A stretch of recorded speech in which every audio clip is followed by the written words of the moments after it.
मोदी पर छाया पेगासस का खौफ।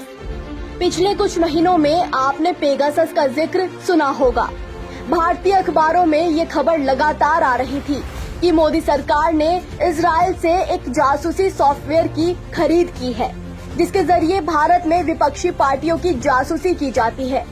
मोदी सरकार इस जासूसी सॉफ्टवेयर की मदद से देश के पत्रकारों, नेताओं, सामाजिक कार्यकर्ताओं, वरिष्ठ अधिकारियों, लेखकों, बुद्धिजीवियों समेत देश के बड़े पूंजीपतियों, अफसरों एवं जजों की जासूसी कर रही थी। अब आप सोच रहे होंगे कि ये पेगासस क्या चीज है। पेगासस एक जासूसी सॉफ्टवेयर है जिसे इजरायली कंपनी NSO ने बनाया है। इस सॉफ्टवेयर की मदद से किसी भी व्यक्ति की बड़ी ही आसानी से रिकॉर्डिंग की जा सकती है।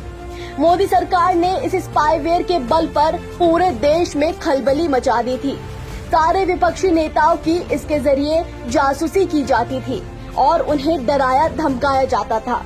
यहाँ तक कि जजों, पत्रकारों, सामाजिक कार्यकर्ताओं और फिल्मी हस्तियों की भी जासूसी की जाती थी और उन्हें डरा धमका कर चुप करा दिया जाता था। देशवासियों पर पेगासस का ऐसा डर बैठ गया था कि कोई भी मोदी के खिलाफ बोलने की हिम्मत नहीं जुटा पाता था। लेकिन अब यही जासूसी सॉफ्टवेयर अब मोदी के लिए एक चुनौती बन चुका है। अब मोदी पर इस पेगासस का ऐसा खौफ छाया है कि वो अमेरिका और इजराइल के खिलाफ दो शब्द बोलने की हिम्मत नहीं जुटा पा रहे हैं। इसका सबसे बड़ा उदाहरण ये है कि जब सारी दुनिया फिलिस्तीन पर इजराइल आक्रमण के खिलाफ यूनाइटेड नेशंस जनरल असेंबली में वोट कर रही थी, तो मोदी सरकार इस वोटिंग से अलग रही, क्योंकि ये वोटिंग इजरायली अपराध के खिलाफ थी। सवाल ये है कि मोदी सरकार इजरायली अपराध के खिलाफ वोटिंग में शामिल क्यों नहीं हुई?